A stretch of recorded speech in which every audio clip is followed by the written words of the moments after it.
All right, guys, what is going on? Just give me a hot second here. Impulsive starting early tonight, unfortunately. Got some things going on my plans, so gotta just unfortunately do this a little earlier than I would like to. So, welcome in, guys. My name is Steve Pintado. I am the host of the Fantasy Coaches Podcast and a member of Unwrapped Sports Network as well. That allows me to stream on places like Sportscaster. Obviously, I'm also streaming on Twitter if you're watching it there, or on YouTube as well. So I appreciate you guys for tuning in for today's episode. It's going to be a lot of fun. If you haven't known what I've been doing, I'm doing my 32 teams in 32 days edition of just kind of giving a 15 to 20 minute stance on each team's fantasy value, as many players as I can talk about. They kind of give them some kind of relevance for like 15 to 20 minutes. And it seems to be going over really well. People seem to like it. So I am going to just kind of start here now. So we've been doing a lot of teams, and today we're talking about the Philadelphia Eagles today. And the Philadelphia Eagles is going to be a fun team to talk about. And we're going to start with the quarterback situation. And the quarterback is Carson Wentz, guys. Carson Wentz is a great quarterback. I think it really is a really good quarterback, and the Eagles are real lucky to have him, just in general sense. Not an Eagles fan.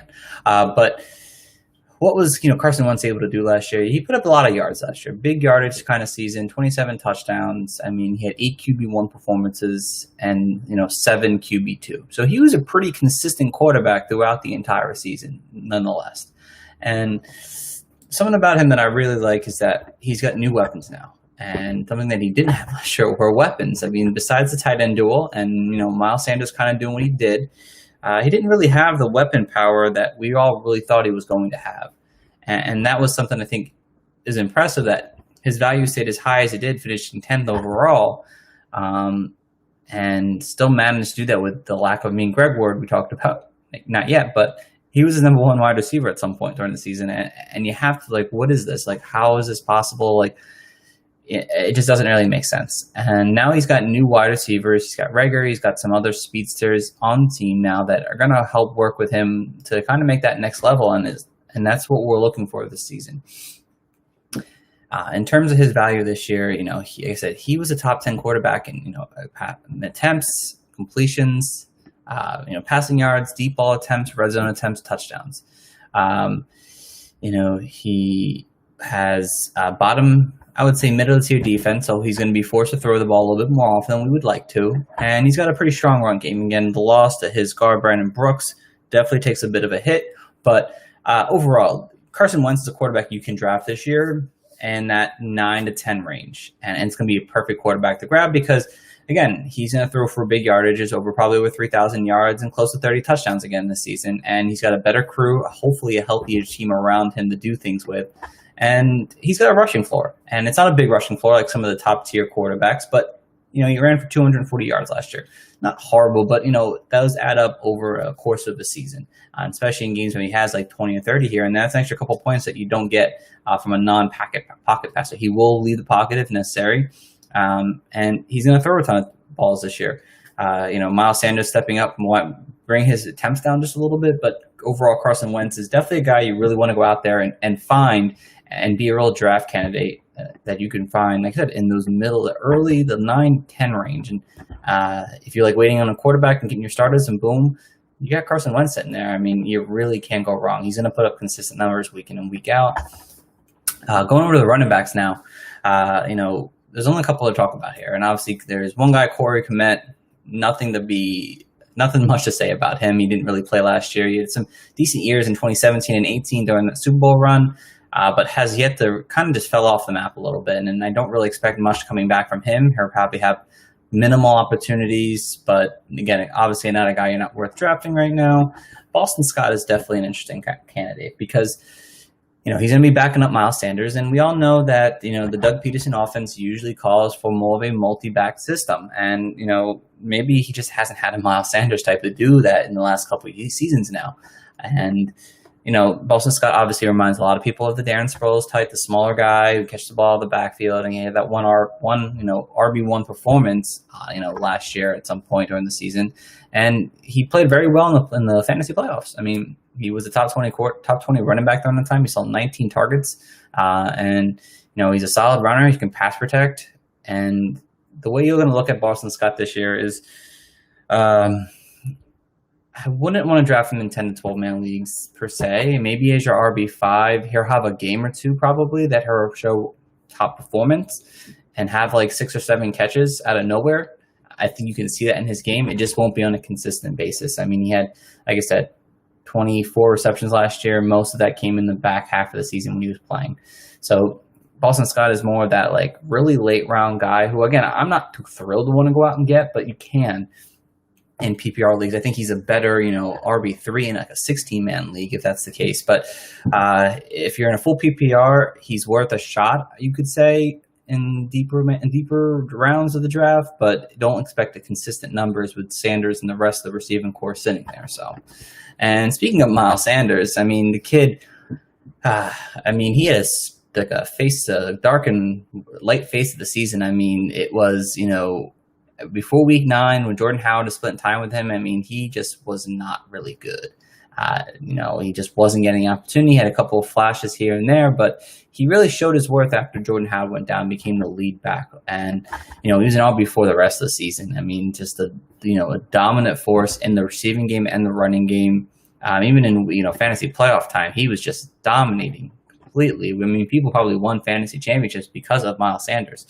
And the one thing, though, he was playing some bottom half teams. I mean, he played the Dolphins, he played the Bengals, he played the Giants during that time frame. All not the best, run defenses. So there is some not concerns, but he did good against bad teams. Good, he's supposed to do that. I just want to see him do it against some more teams that are a little bit harder that he may have to verse at some point this coming season. So that's the only kick on that.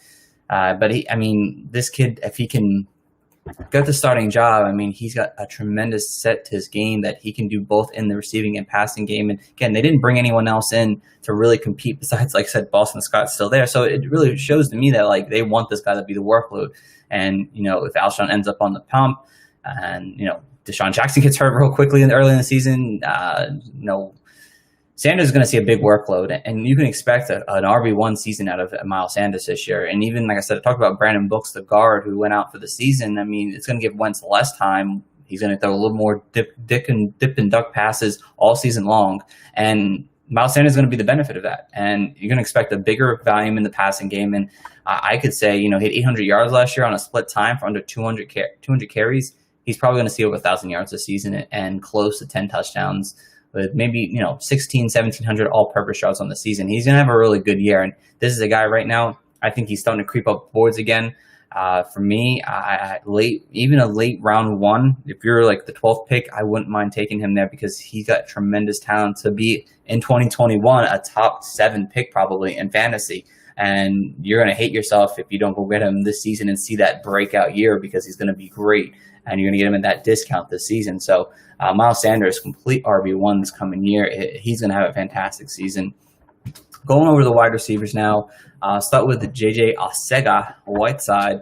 Arcega-Whiteside didn't have the rookie year we all thought he would maybe have. He dealt with injuries on the season. And when he was on the field and he just didn't show his worth. I mean, he had scored 50 points all season. The thing about him is that, former second-round pick. And since 2012, 40 wide receivers were taken in that round. 10 of them scored 50 points or less. 2 of them, including Whiteside, actually played the full season without being too injured. He was banged up with injury, but he played. And that's not a good sign right there. I mean, his best game was 2 receptions for 43 yards. I mean, this guy is an elite ball skills. He's not a tremendous speedy or burst kind of guy, but he's got strong route running ability. And, I think it was just a bad season last year. Again, you also saw them go out and get a lot of wide receivers. So there must be some kind of concern with JJ Arcega-Whiteside that maybe he can't perform to the level they wanted when they drafted him. But he does have that Alshon replacement value in his game still. And if Alshon ends up on the pump, Whiteside is definitely worth a late round pick. because he could see some, he could just have a better bounce back, and he can bounce back. I don't see why he can't, because the targets are going to be there. So he has an opportunity if Alshon Jeffrey's on the pump to get that late round. If Alshon's on the pump, guys, Whiteside is definitely a late round guy with some upside to his game to kind of bounce back and have a decent season. If Alshon's not on the pump, I think he's probably not drafted until you can see some kind of consistency in his game. Again, there's going to be a lot of passes going around here, so Wentz could find him to eventually be a guy on his team that he can kind of work with. But if Alshon's on the pump, I'm not looking to draft this guy until, like I said, he proves himself. Greg Ward Jr., we saw last year, kind of, worked hard on practice squads for years and finally got his shot after many injuries to the wide receiver core. He had 40 targets over the last 5 weeks. Yeah, he had at least one game in the top 30. Again, he's probably going to be competing for time. He could end up seeing somewhat of an opportunity in this offense. But again, it isn't a guy that I'm really looking to get until, again, injuries plague this wide receiver core. But he had talent too, and he probably won't get to see it as much. John Hightower, a rookie that he drafted in the 7th round. I don't see this guy seeing a big load, but he's got big playability to him. A pretty decent, once in a throw situation during bye weeks, maybe. He's probably going to be their return man for the most part, but he's got ability to get past the secondary. Unfortunately, he's inconsistent on locating the ball when it's in the air, which isn't a good thing if you're trending downfield. But if everything goes right for him, he looks like a star on his film tape, and that's just the thing. It needs to go right for him. I don't see him making too much of a big impact in year one, but if you hear his name come around, I mean, the kid's a burner. So he'll have more of those boom bust games and being a consistent threat in fantasy if he gets an opportunity this year. Jalen Reagor, the other rookie. There's more rookies, but I just don't see Quintez Sweat having a big season. Quez Watson, I think his name is, having a big season. Jalen Reagor, though, first round pick, bit of a surprise. I thought Justin Jefferson would be a better fit there overall, but what do I know? TCU guy, profiled as a dynamic football player with blazing speed, rapid acceleration that made him as a big play type of wide receiver. You can't teach speed, and he's got a tremendous amount of speed on him. Again, they weren't too kind to him over at TCU. He dealt with lousy quarterback play over his entire career. So you look at his stats, they're not too eye-popping. So again, you need to have a quarterback that can actually throw a wide receiver the ball. Sometimes they need that to have a successful season. He hasn't had the best, doesn't have the best route running trait to his game. So hopefully he's been learning and trying to improve on that, because then he'll be limited some point in games that he won't be able to be on the field. He's not a physical guy, so you don't want to put him in a situation to do that. He definitely needs to get beefed up a little bit hopefully during this offseason. He's been doing that. But he's got a real shot to play week one. I mean, if Alshon's out, Reagor's probably going to be a starter more than likely week one. And him and Sean Jackson are going to just zip all over the field. And what you're getting is a guy who's probably a wide receiver 4 right now with wide receiver 2 upside. And yes, he can make a wide receiver 2 jump. He really could, because he's that dynamic of a player. It's just that one thing to get the ball in his hand and let him just do what he does best. Again, that him getting a wide receiver 2 season done, probably not as easy if Alshon and Jackson are both playing, even though they're injury-prone receivers. But you're going to get him, again, the double-digit rounds with that upside, and I wouldn't mind taking him there every single time, because the way the wide receiver core is going, he has that opportunity. I don't know if he will become a top 24 receiver, but I wouldn't be surprised if he had a top 30 season. I mean, these kids just fast and can get downfield real quickly. So Jalen Reagor is a guy you want to keep your eye on in the mid rounds, so the late rounds actually, that probably not early on, but at least by mid-season, he could be a name that people kind of want on their fantasy team. Alshon Jeffrey, though, I really haven't, I haven't been a fan of Alshon Jeffrey over the years, guys. I mean, things are just not looking good for him in his career now. I mean, he hasn't had a 1,000-yard season since, it's been a while. I think it was since 2017 since he first joined them, and he's just dropped production every year. He's had that mild foot sprain. Caused him to have that Liz Franks surgery during the offseason. It usually takes 6 to 12 weeks, but the full recovery could take a year. And it's been during the offseason he had it, so he could be recovering still. Hence why he could go on the pump for the first 6 weeks of the season. Again, when healthy, he performed pretty good at times. To have that upside as a wide receiver 1 for the Eagles. But just that injuries, and he just hasn't shown it on the field enough to be consistent. Again, if he's off the pump, definitely kind of in that similar range of Reagor that I would want to take. Again, it's not a sexy pick and it's not a fun pick, but he can put up big numbers and maybe more consistently. But if he's on the pump, obviously, I think he's a pretty sure shot to be either like a late pick or undrafted unless you have an IR spot. But if he's on the pump, I really don't want anything to do with Alshon, obviously, on drafts. If he isn't, still really don't want to either that much. But I mean, he'll have a role. It's just that like he'll perform, guys. But like just to notice that there are games he's not going to perform, and it's going to be like, do I want to put Alshon Jeffrey in? And that's going to be your biggest issue every single week if he's on your team. So it's probably better off you let someone else deal with that mess than you do it with yourself. And then DeSean Jackson. DeSean Jackson, again, another guy. He's 33 years old now. He has not really been a top tier receiver since 2014, really. I mean, he's had great games. Don't get me wrong. Big performances here and there over the last 4 or 5 years now. But on a 16-game season, I mean, he's played 2 16-game seasons in 12 years. So expect him to miss time, miss 20 games in the last 3 seasons now. He is that boom or bust guy you get in those late rounds that you can take a shot on. If he's healthy and he's on the field, he's probably going to produce, but just assume that he's probably going to get hurt and be out for multiple weeks at some point during the season. I mean, you saw the week 1 performance. I mean, 150 yards and 2 touchdowns. He works with Wentz very well. It's just that he needs to be on the field, and that's why you take him late. And he's going to be that boom or bust kind of player for you in 2020, I think. Hopefully he can play more than just, the 1 or 2 games he played. Maybe he can play at least 10 games, but just know he's going to be out at some point during the season. Next up is the tight ends now. Real quick, Dallas Goedert. Dallas Goedert, I mean, this is a guy who just needs an opportunity to see a starting job. It's unfortunate, but he took significant steps in year 2 as a backup. Unfortunately, he came to the role of, being the backup to Zach Ertz still, and he saw that big workload kind of take a spike when the receivers started getting hurt and more hurt. I mean, he was a tight end 7 during the time frame when, wide receivers started going down like week 9 or 10 and performed a big. I mean, but he saw his production go from 27 targets the first half of the season to 60. And then, he had also had 41 receptions and 425 yards in that second half. I mean, it's just that he needs to show more work on a consistent basis. And if there's receivers healthy, I think Dallas Goedert takes a back seat. So just don't think that because he finished 10th overall in tight ends that he's going to be a guy who gets another 10 tight end 1 season, because I just don't see that happening. He's going to be a top 20 guy probably, but don't expect him, unless the injuries happen to the wide receivers, don't expect him to be your tight end 1 this year. That will be a big mistake if you lean that route whatsoever, because he is the backup, guys. Don't forget he is the backup still. And these young wide receivers here now on the team are probably going to step up and play a little bit more of a significant role in year 1, and that will keep Goddard from really taking off. He's a better dynasty guy that I would want to hold on to, because once Ertz's contract is up, I don't think they're going to resign Ertz, and Dallas Goedert will have the starting job and just be a monster tight end 3 probably off the bat.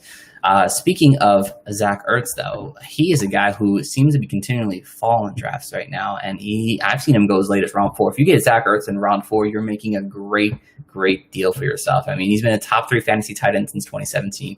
He's seen 100 targets in the previous 5 seasons now. I mean, just a dominant guy. He sees the ball a ton. He had 8 tight end 1 performances on the season, 8 tight end 2 performances. I mean, he's consistent, and you're going to get that. And he's going to see a lot of receptions. He's Wentz's probably favorite target. And, he took advantage of those injuries. Even like when the wide receivers went down, he was tight end 2 the rest of the season. I mean, second most completed air yards last year with him. And he's definitely a threat down the field, can definitely just run past defenders, is a red zone threat, 6 touchdowns last year.